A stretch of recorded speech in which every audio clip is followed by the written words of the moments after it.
건강받으시고 또 영화롭게 되는 그런 찬양과 예배되길 원합니다. 우리 준비하신 우리 성가대에게 감사하고 또 하나님께 큰 박수로 감사드렸으면 좋겠습니다. 네, 오늘 함께 보실 하나님의 말씀은 사도행전 10장 44절에서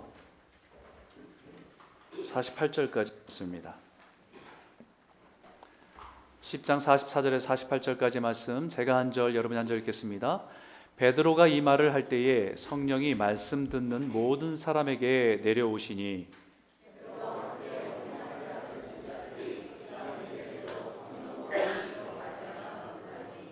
이는 방언을 말하며 하나님 높임을 들음이로라.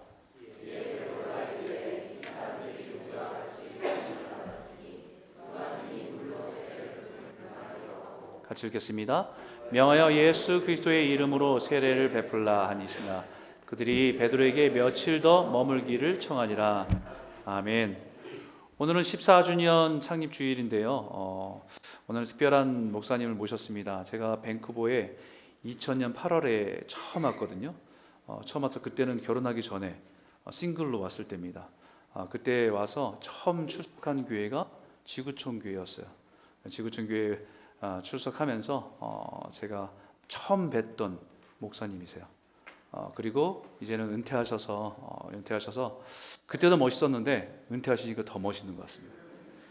그래서 한편으로는 목회자로서 나도 저렇게 멋있게 늙어가고 싶고 또 성숙해지고 싶고 하나님 닮아가고 싶은 그런 마음들이 생기는 존경하는 목사님입니다. 우리 김명준 목사님 모실 때 우리 큰 박수로 환영했으면 좋겠습니다.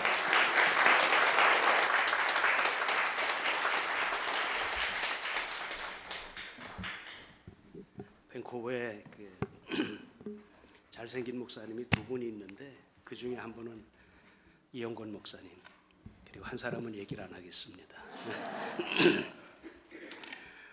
생일이라고 하는 거는요, 굉장히 의미가 있다고 생각해요. 하나님이 나를 세상에 보냈다. 그런데 보내실 때 은사와 재능을 주어서 사명을 행하도록 보내셨다. 이게 중요한 거예요.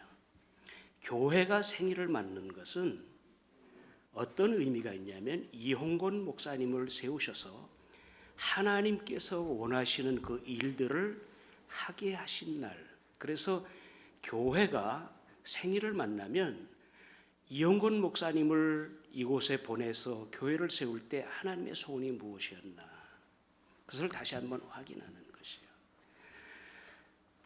크로스 교회에 보니까 하나님의 사람을 세워 하나님의 나라를 이루어가는 교회, 그리고 올해는 하나님의 나라를 꿈꾼다. 대단히 귀한 말씀이에요. 여러분, 성경을 한마디로 66권 32,509절을 한마디로 얘기했을 때 무엇이라고 얘기하느냐 할 때 하나님의 나라, 하나님의 나라예요. 뭐 성경을 보고 뭐 이거 다 저거 다 얘기하지만 하나님의 나라. 이 하나님의 나라라고 하는 것은 바실레아라고 하는 성경의 아주 중요한 단어예요. 하나님이 통치하신다, 하나님이 왕이 되신다. 그래서 하나님께서 이 성경을 통해서 우리를 하나님의 백성 삼아 하나님의 나라로, 영원한 하나님의 나라의 사람으로 살게 하신 것이 성경이라고 하는 것이에요. 그래서 이 하나님의 나라를 천국이라고 얘기도 해요. 이 천국은 5가지의 천국을 얘기해요. 심령천국, 가정천국, 교회천국, 천년천국, 영원한 천국. 영원한 하나님의 나라 분명하게 있지만 주님께서 이렇게 말씀하셨어요. 너희가 하나님의 나라가 여기 있다 저기 있다 또 믿지 말아라. 하나님의 나라는 내 마음속에 있느니라. 잘못 이해하면 하나님의 나라는 우리 마음속에 5가지 중에 하나라는 얘기예요. 그래서 우리 교회는 무엇인가 하면 하나님의 나라에 들어가기 위한 정거장, 스테이션. 여기서 우리가 하나님의 나라 가기 위해서 있는 것이에요. 그럼 성도는 뭐냐? 나가서 천국의 백성들을 만들어 데리고 오는 것이 교회라고 하는 것이에요. 오늘 장로님 기도하실 때 하나님, 이 자리에 빈자리가 많이 있습니다. 귀한 기도라고 여깁니다. 왜냐하면 우리의 일은 천국 갈 사람들이 대기하는 교회인 이곳에 천국에 갈 사람들을 모아오는 일들이 성도라고 하는 것이에요. 여러분, 그러면서 성경은 우리에게 말씀하시는 건 뭐냐면 성령을 받으라 이렇게 하세요. 성경에 보게 되면 예수님께서는 성령으로 잉태하셨다. 그리고 예수님은 성령으로 세례를 받으셨다. 예수님은 성령에 이끌려 광야로 가셨다. 그리고 예수님은 성령과 능력으로 사역하셨다. 여러분, 평범한 삶이라고 하는 것 뭐냐면 그 쉽지 않아요. 사람이 평범하게 산다는 거, 이거 다른 말로 말하면 행복한 삶이에요. 우리가 사회 역할론이 있어요. 물론 사회에서 자기의 역할을 가지고 일해야 되는 것도 있습니다. 직업이라는 거 있어요. 그러나 우리의 삶 가운데 평범하게 살아가는 거, well balanced 되는 삶이에요. 밸런스가 잘 맞는 삶, well being, 온전한 삶. 근데 이것은 어디서 오는가 하면 성령을 받고 성령의 이끌림을 받을 때 평범하고 온전한 삶을 살게 된다는 것이에요. 제가 지금까지 살아오는 동안에 많은 영적인 거인들을 봤어요. 미국 사람도, 까만 사람도, 한국인도. 그런데 보게 되면 어떤 사람이냐면 하나님과 자기만이 아는 비밀한 경험을 가진 사람들이야. 그리고 많은 성도들을 보았을 때에 참 어쩌면 저렇게 사람이 멋있을까라는 사람들이 있어요. 보면 하나님과 자기만이 아는 비밀한 경험. 여러분, 교회는요 호숫가에 혹은 바닷가에 떠 있는 나룻배와 같아요. 항상 흔들려요. 교회는 흔들려요. 지상교회이기 때문에. 그런데 교회가 흔들릴 때 꿋꿋하게 자기의 역할을 하면서 자리를 지키고 교회를 위해서 기도하는 사람은 하나님과 자기만이 아는 위대한 경험을 가진 사람들이에요. 이런 사람들은 성령의 인도를 받아요. 교회를 섬겨도 활기 있게 섬겨요. 그리고 그들의 생활에 열매가 있어요. 환경을 뛰어넘는 활기. 때로는 인생의 시련이 닥쳐도 힘들지만 넉넉하게 이기고 넘어가는 것. 예수님 말씀합니다. 성령을 받으라. 요한은 물로 세례를 주었지만 너희는 몇 날이 못되어 성령으로 세례를 받을 것이다. 예수님께서 십자가에 못 박혀 죽으시고 3일 만에 부활하신 후에 제자들을 처음 딱 만납니다. 처음 만났을 때 하신 말씀이 무엇인 줄 아십니까? 숨을 내쉬시며 가라사대 성령을 받으라 이렇게 말씀하시죠. 근데 그 사람들이 누구냐면 예수는 나의 주님이라고 고백했던 사람들이라는 것이에요. 베드로는 마태복음 16장 16절에 주는 그리스도시여 살아계신 하나님의 아들입니다. 그런데 베드로를 보시고 말씀하시기를 성령을 받으라.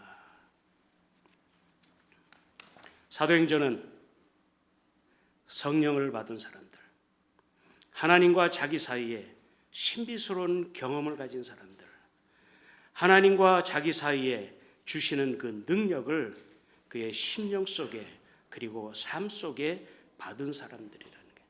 여러분, 사도행전을 보면 성령 받은 사람들을 통해서 교회가 시작이 돼요.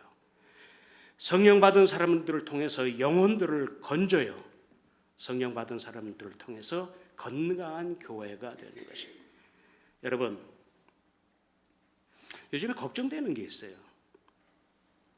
최근에 미국을 보니까 미국 사람들이 73%가 그리스도인이었대요. 교회를 다니는 사람이었대요. 68%로 내려갔어요. 그런데 최근에 코비드 전에 신뢰할 만한 기관에서 조사를 해봤더니 강남에 교회에 대학 청년부가 없는 교회가 80%래요. 그리고 청소년부가 없는 교회가 60%라는 것이에요. 코비드가 끝나고 교회에 3분의 1이 줄었어요. 해외 나갔던 선교사들이 코비드 끝나면서 15,000명이 돌아왔어요. 성령의 역사가 멈췄는가? 성령께서 떠나셨는가? 여러분, 연세대학교 김준기 교수라는 분이 계시는데 그 성경을 읽다가 창세기 1장 2절을 보니까 태초에 하나님이 천지를 창조하시니라 여호와의 신이 수면에 있고, 창세기 1장 2절에 성령이 나오네. 그래서 성경을 쭉 보다가 요한계시록 맨 마지막에 보니까 22장이 21절까지 있는데 그 마지막 부분 17절에 보니까 성령과 신부가 말씀하시기를 오라 하시는도다. 듣는 자도 오고 목마른 자도 오고 원하는 자도 와서 값없이 생명수를 마시라. 그래서 이분이 성경을 창세기부터 성령이라고 나오는 단어, 예를 들면 여호와의 신, 성령, 주의 영, 성신, 이런 말씀에 다 언더라인을 빨간 걸로 치다 보니까 성경이 빨갛더라는 얘기예요.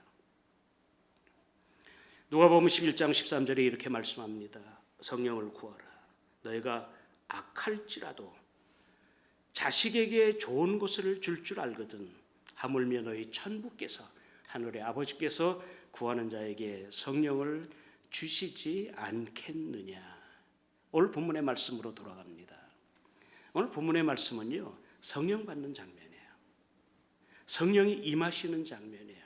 성령이 경험되어지는 장면이에요. 성령으로 충만케 되는 장면이에요. 여러분, 이방인 가정에 최초의 성령이 임하시는 거예요. 지금까지는 유대인만 예수 믿고 구원받는다고 여겼어요. 유대인만 예수 믿고 성령 받는다고 여겼어요. 그런데 이 유대인들이 개와 같이 여기는 이방인이 성령을 받는 장면이 나오는 것이에요. 이 장면이 한 장이 더 넘어가면 13장에 가서 세계 최초의 선교사가 나오기 시작을 합니다. 이 말씀을 보게 되면 유대인에서 성령이 임하시고 성령 받는 장면이 이방인으로 넘어가는 말씀인데, 고넬료라는 사람의 이름이 나요. 이는 이방인이에요. 로마의 장교예요. 그런데 어디서 들었는지 그는 하나님에 관해서 듣고 하나님을 받아들인 사람이에요. 그리고 열심히 예배하고 구제하고 늘 기도하던 사람이에요. 하나님께서 그 사람을 보셨어요. 준비된 사람을 보셨어요. 그리고 이렇게 말합니다. 그가 환상 중에 하나님이 너를 기억하신다. 베드로를 청하라. 여러분, 베드로가 어디 있는지도 모릅니다. 그리고 베드로가 누군지도 잘 모릅니다. 하나님이 천사를 통해 환상 가운데 베드로를 청하라. 그리고 하나님은 같이 베드로에게 말씀합니다.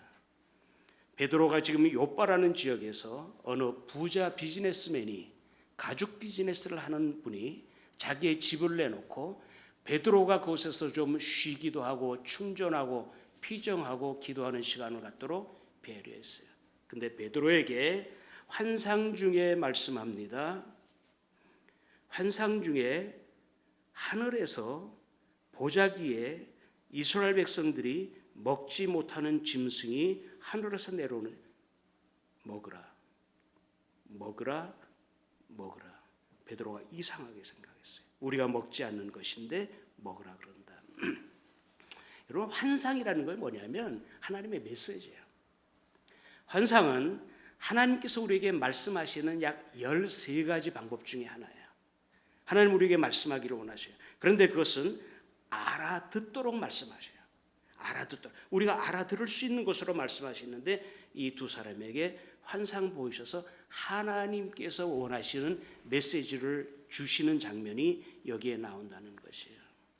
여러분, 이 사건을 통해서 성령이 이 고넬료와 그의 온 집에 충만하게 임하게 되는 거예요. 11장의 말씀을 보면 한 장을 넘어가면 이 헬라파 유대인들이 따집니다.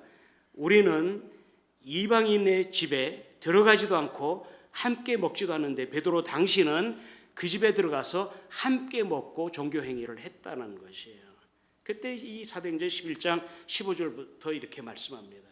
저는 이 말씀만 들으면 가슴이 막 뛰는 말씀이에요. 이러이러한 가운데 내가 인도함을 받아 이러이러한 환상 가운데 내가 인도함을 받아 그 집에 가서 내가 말을 시작할 때 성령이 그들에게 임하셨다. 그 성령이 임하실 때 성령이 우리에게 하신 것, 처음 우리에게 성령의 임하신 것과 같이 그들에게도 성령. 어떤 사건이냐면 마가의 다락방에서 120명이 주의 약속을 붙잡고 하나님 앞에 기도할 때 위에서부터 성령이 내려와 각 심령에 불의 혀 같은 것이 임하면서 성령 받은 증거로 그들이 방언도 하고 예언도 하고 찬양이 나왔던 그 사건과 같이 내가 이 말을 전할 때, 이 말을 할 때 성령이 임하셨다. 이게 가만 보니까 어떤 말씀하냐면 예수님에 관한 말씀하는 것이에요. 예수님은 성령과 능력을 받으시고 두루 다니시면서 하나님의 일을 하시고 마귀에게 눌린 자를 자유케 하시고 십자가에 죽으시고 부활하시고 하늘에 오르시고 산자와 죽은 자를 심판하는 심판자로 계시고 그분이 다시 오실 것이고 누구든지 그를 믿으면 죄 사함 받다. 이게요 복음의 가장 핵심이에요. 근데 그 말씀을 전하는데 성령이 그곳에 내려오시니 그들이 방언도 하고 하나님을 높이고, 이건 하나님을 높였다는 것은 찬양이 터져 나오고, 찬양이 터져 나오고, 그리고 배우지 않은 언어가 터져 나오면서 성령이 임하신 증거가 나타났는데 이렇게 말합니다. 그때 베드로가 이런 말씀하는 거예요. 16장 16절에 내가 그 순간 이들이 성령을 받는 순간에 떠오르는 말씀이 있었는데 요한은 물로 세례를 베풀었으나 너희는 몇 날이 못되어 성령으로 세례를 받으리라 하신 말씀이 생각나. 그들이 우리가 주 예수 그리스도를 믿을 때에 주셨던 받았던 성령과 같은 것을 똑같이 받았으니 내가 누구기에, 내가 감히 누구기에 성령님이 임하셨는데 내가 그 사건을 보고 세례를 주지 않을 수 있겠느냐. 이 사건이 한 장 넘어가서 13장에 가면 안디옥 교회가 이 성령의 인도 속에 선교사를 파송하면서 열방 가운데 복음이 들어가는 것이에요. 성령님은 누구냐는 것이죠. 성령님이 누구냐? 하나님이시라는 거죠. 성령님은 하나님의 제3위 가운데 한 분이셔. 하시는 일이 뭐냐? 여러분 성령님은요. 우리가 말씀을 들었을 때에 말씀이 기억나고 깨닫게 해주시는 것이에요. 성령님은 누구냐? 우리를 위로해 주시는 분이세요. 사람의 위로가 없어도 성령께서 우리를 위로하시고 우리를 변호해 주시고 우리를 진리 가운데로 우리를 인도해 주신다. 성령을 받는다고 하는 것은 이론이 아니라 경험이라는 것이에요. 제가 하와이에서 한 3개월 동안을 그 젊은 시절에 전도를 했어요. 그런데 한 여인을 만났어요. 지금 아무리 생각해도 그 여자를 왜 만났나? 그런데 누구의 소개가 있었던 것도 아니고 내가 그 사람을 아는 것도 아니고 그 섬에는 카와이라고 하는 하와이의 섬은 한국 사람이 당시에 몇 명이 없었어요. 근데 이 사람은 한국말을 못하는 한국 사람이었어요. 그러니까 나중에 알고 보니까 이 하와이 이 사탕수수반의 수수 농장에 이민 갔던 사람의 후손인데 그 당시에 한국말을 못하는 한국 아주머니를 만난다는 거 굉장히 신비했어요. 그리고 이분과 함께 헤어지고 나서 전혀 모르는데 어떻게 해서 만났지? 그 사람이 어떻게 우리를 알게 됐지? 그리고 그 사람이 어디로 갔지? 그런데 이 사람이 얘기했어요. 우리를 만났을 때, 우리라는 것은 저와 제 아내 만났을 때 이렇게 물었어요. 당신이 예수를 믿을 때 성령을 받았습니까? 그 당시에 전도사예요. 너무나 감사하더라고요. 당신이 예수를 믿을 때 성령을 받았습니까? 그러면서 우리에게 성령 받기 위해서 기도해 주겠다는 것이에요. 사도행전 말씀을 보게 되면 사도행전 19장에 사도 바울이 전도하러 다니다가 에베소라는 지역에 들렸는데 거기서 제자들을 만났다. 이렇게 어떤 제자를 만나. 여기서 사도행전에서 제자라고 하는 것은 예수를 믿는 사람을 말합니다. 근데 예수를 믿는 그 제자를 만나는데 보니까 에베소 교회에 다닌대요. 근데 이 사람이 예수를 믿는 사람이에요. 근데 베드로가 이렇게 물어봅니다. 당신이 믿을 때에 성령을 받았습니까? 그랬더니 이 사람이 뭐라고 얘기하냐면 아니요. 나는 성령에 대해서 들어본 적도 없습니다. 그 교회에 누가 목사님이었는지 아셔요? 아볼로예요. 아볼로. 에베소 교회의 목사님이 아볼로예요. 아볼로는요. 성경을 잘 가르치는 분이라고 성경이 얘기했어요. 양육의 은사가 있는 사람이라 그랬어요. 그런데 아볼로가 그 교회에서 말씀 갈 때 성령에 대해서 교인들이 들어본 적도 없다. 그래서 얼마나 다행인지 모르겠어요. 너희가 믿을 때 성령을 받았느냐? 아니요, 우리가 성령을 들어본 적도 없습니다. 그러면 니네 교회 목사님 누구냐? 이영권 목사님입니다. 안 그러길 얼마나 다행인지 모르겠어요.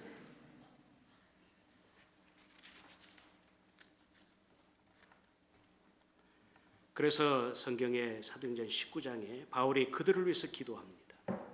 성경에 안수함에 성령을 받는지라. 성령이 그들에게 임하심으로 방언도 하고 예언도 하는데 남자가 12명이었더라. 이렇게 말합니다. 성령을 받는 방법은 다양해요. 근데 이곳에서는 안수함에 성령의 능력이 흘러나가, 여러분 안수라고 하는 것은 축복할 때, 권위를 위임할 때, 사람을 세울 때, 그리고 성령을 받을 때 안수하는 거죠. 여러분 성령을 받으면 확신이 생긴다는 거죠. 확신이 생긴다. 로마서의 말씀 보게 되면 우리가 마음으로 믿고 입으로 시인할 때 예수 그리스도가 나를 위해서 십자가에 못 박혀 죽으시고 그가 부활하셨다는 것을 마음으로 믿고 입으로 고백할 때 그리고 하나님의 사람이 된다고 얘기를 해요. 성령 받으면 확신이 생긴다. 그래서 이렇게 말씀하죠. 예수 그리스도를 성령이 아니고는 그리스도를 주님이라고 시인할 수 없다. 성령 받으면 하나님의 형상이 회복이 돼요. 여러분 우리가 하나님의 형상으로 지음받았어요. 깨졌어요. 성령 받을 때에 하나님의 형상으로 회복되는데 그때부터 말하는 것이 하나님 같고 생각하는 것이 하나님과 같고 행동하는 것이 하나님 같고 회복되는 역사가 있다. 우리가 하나님의 형상으로 회복되는 것은 시간이 좀 걸리기는 해요. 어린아이의 모습에서 청소년의 모습으로, 청소년의 모습에서 청년의 모습으로, 청년의 모습으로, 장년의 모습으로 자란다고 말씀해요. 성령 받을 때 예수 그리스도가 나의 주인이라고 하는 것이 확신이 생기고 그리고 하나님의 형상이 회복되고 변화되는 역사가 있는데 이것을 일컬어서 갈라디아서에서는 성령의 열매들이 자라기 시작한다. 그런데 성령 받으면 능력을 받게 된다. 교회를 섬기는 능력, 예수 그리스도를 전하는 능력. 여러분 예수를 믿으면서 이런 분 안 계시겠지만 예수를 믿으면서 한 번도 누구에게 예수 믿으라고 말한 적이 없다. 한 번도 나는 나를 통해서 그분이 예수 믿고 구원받아 하나님의 사람이 된 적이 없다.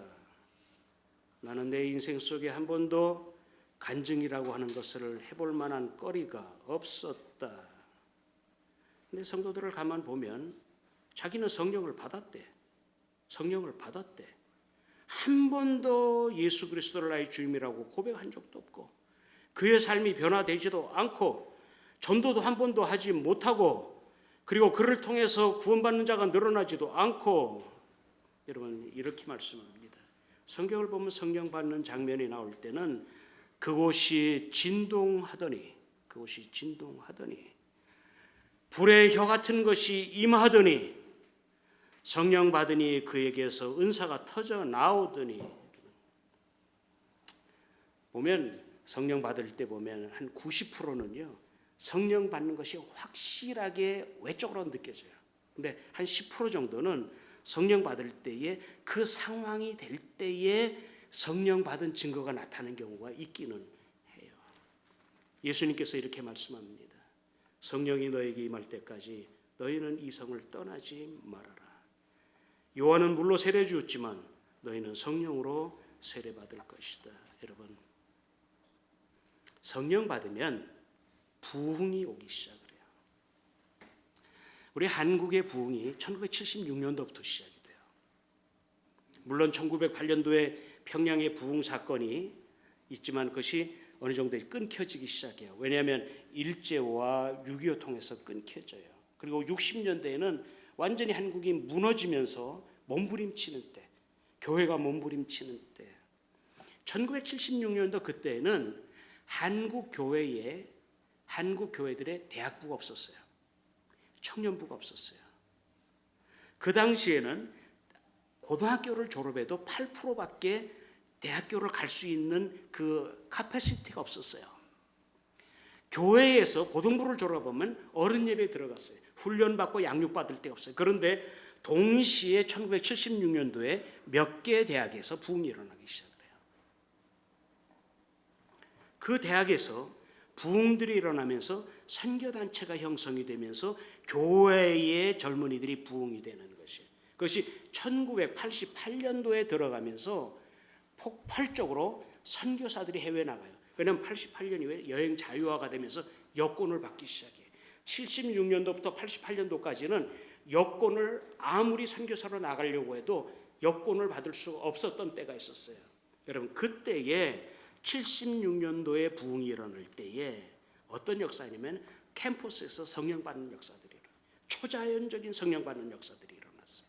여러분 모여서 기도할 때 성령이 강하게 임하시는 것을 경험하게 되는 것이에요. 대학생들 지성인입니다. 지성을 초월해서 감성을 초월해서 주의 능력이 삶이 변하고 캠퍼스가 변하고 교수님들이 변하는 역사들이 일어났어요. 서울대학교에 일어났어요. 중앙대학교에 일어났어요. 성균관대학교에 일어났어요. 이화여자대학교에 일어났어요. 여러분 그때에 한국교회에 부흥이 오는데 말로 부흥이 아니라 능력으로 부흥이 오는데 각 곳에서 나타나는 것은 성령에 충만하게 임하는 역사들이 있었다는 것이에요. 부흥이 뭐냐는 거죠. 새로워지는 것. 영어로 리바이벌이 뭐냐? 다시 바이탈리티, 다시 생동감이 일어나는 것. 뭔가는 있었던 그 일들이 다시 일어나는 것. 사전을 찾아봤어요. 부흥이 뭐냐? 기독교의 용어이다.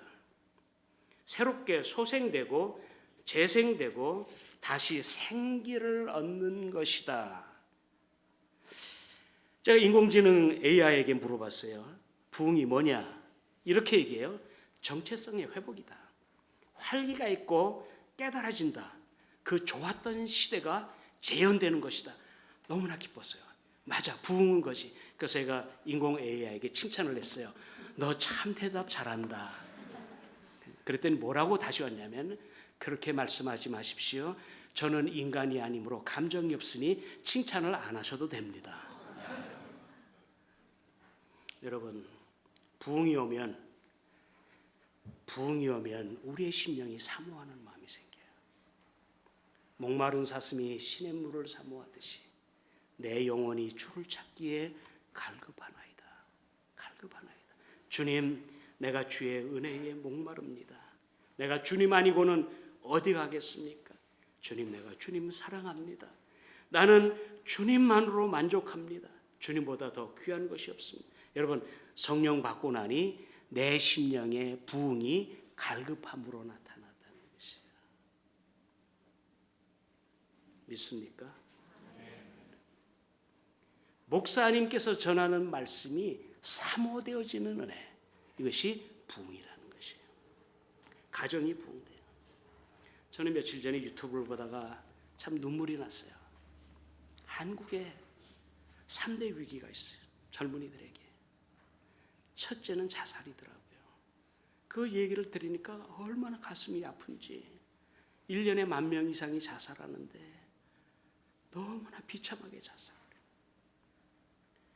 두 번째는 술 문화. 요즘에 텔레비전 틀면은요, 왜 그렇게 술을 먹는 여자들이 많은지, 시아버지하고 며느리가 맞짝을 하고 술 먹는 것을 자랑스러워하고, 이게 성경에는 술 취하지 말라, 이는 방탕하시, 너희는 성령의 충만을 받으라 그랬는데, 그 술이 얼마나 한국 안에 이 편만해져 있는지. 세 번째는 프리섹스. 이제는 부끄러워하지도 않고 결혼도 하지 않는데 그런 이야기들을 공공연하게 하는 시대. 여러분, 성령 받게 되면 가정이 정결해지는 역사가 있는 줄로 믿습니다. 여러분, 가정에 감사가 있고 찬양이 일어나게 돼요. 부모님을 향한 존중과 부모님을 향한 고마움이 있고, 자식을 향한 사랑과 자식이 부모를 향한 순종이 있더라니. 성령 받으니 가정에 기도가 있게 되고, 성령 받으니 가정 안에서 대화가 하나님이 되고, 하나님의 뜻이 무엇인지를 말해주고, 하나님의 이름으로 그들을 축복하고, 그들의 심령 가운데 하나님의 나라가 이루어지기를 원하는 마음이 있고, 여러분, 교회가 부흥합니다.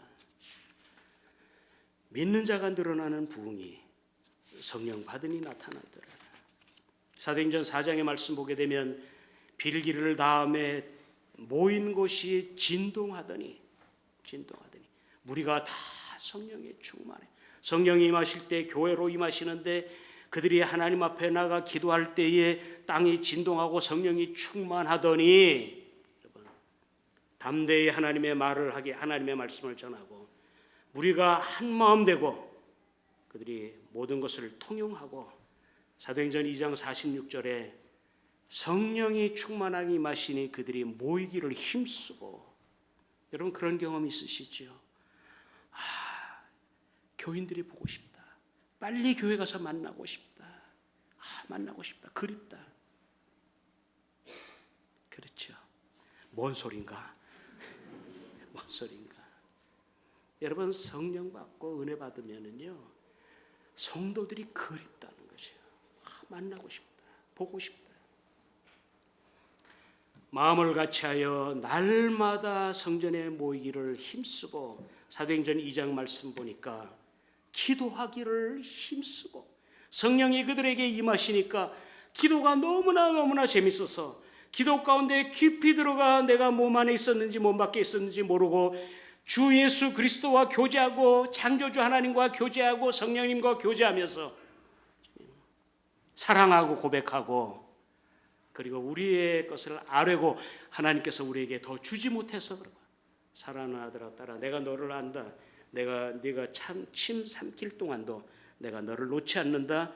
내 이름이 나의 손바닥에 있다. 주께서 말씀하시는 그 음성이 성경에 기록된 말씀만이 아니라 내게 생생하게 들려주셔서 성령 받으니 더 기도하고 싶은 것입니다. 사도행전 2장 46절에 이거 있어요. 날마다 믿는 사람들을 더해가더라. 근데 제가 이거 봤어요. 날마다 남의 교인들이 오더라. 그렇게 하지 않았다는 얘기예요. 날마다 믿는 자들이 늘어나. 한번 따라 합시다. 날마다 믿는 자들이 늘어나더라. 교회 14주년을 맞이하면서 여러분들에게 이 축복이 있기를 바랍니다. 날마다 믿는 자들이 늘어나더라. 언제? 성령을 받으니. 언제? 고넬료 가정의 이방인들에게, 비유대인 가정에 성령이 임하신 그 이후에.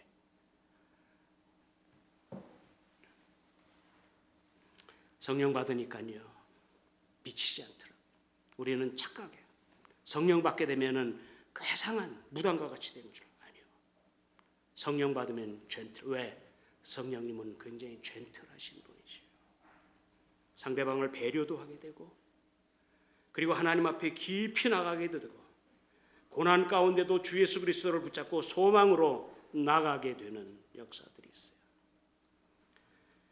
성령 받고 나니까 참 괜찮은 사람들이 돼요.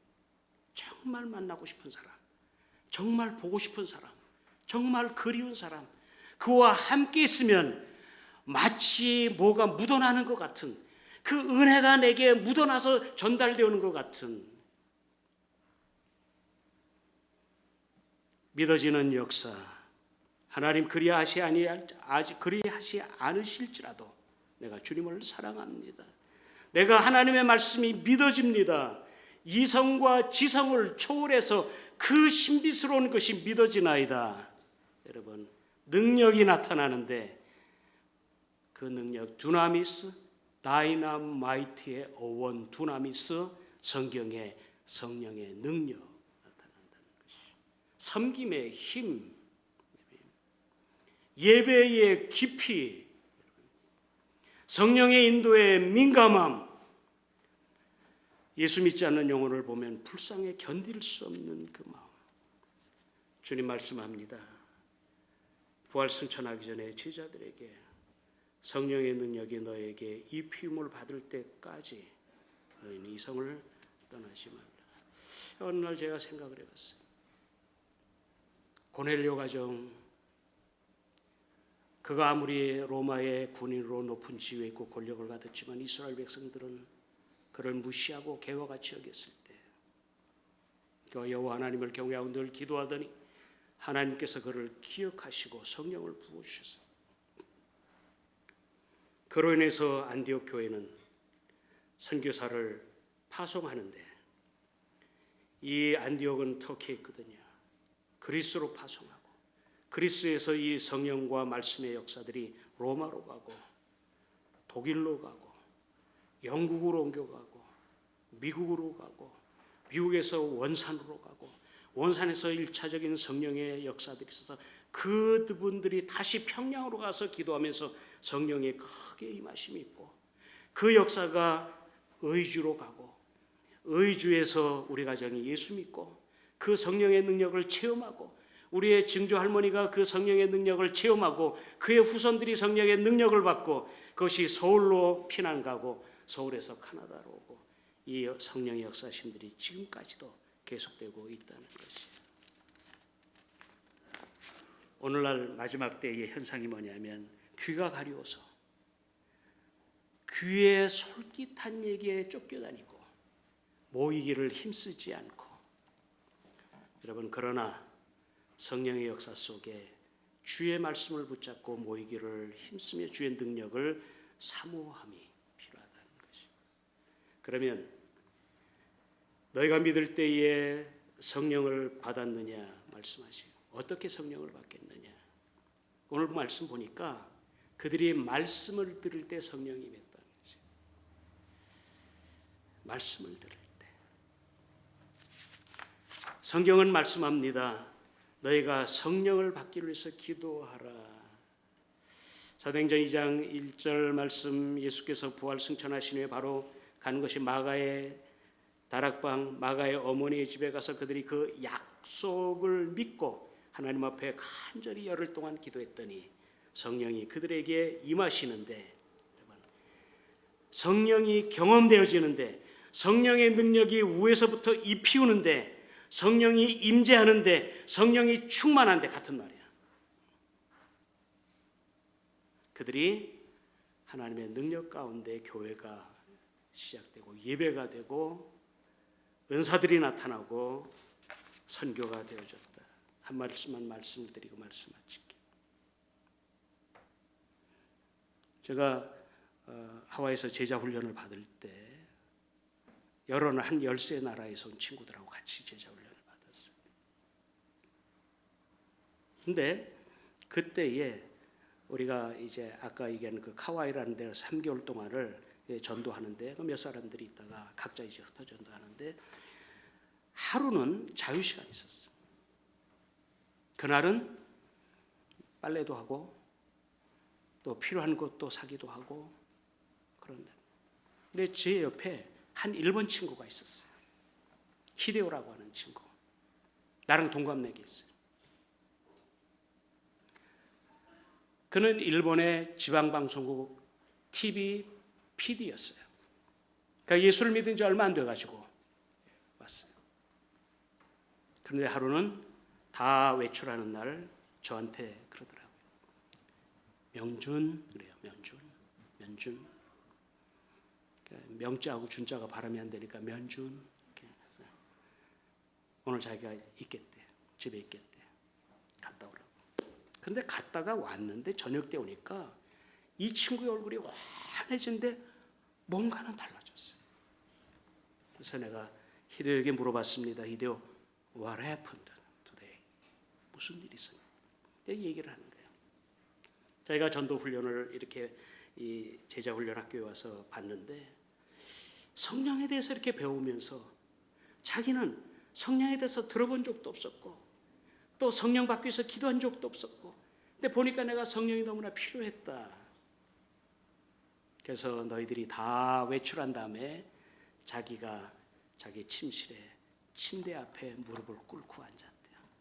그래서 이렇게 했대요. 하나님, 성령님이 계시다고 하는데 성령을 충만히 받아야 되는데 제게 좀 주십시오.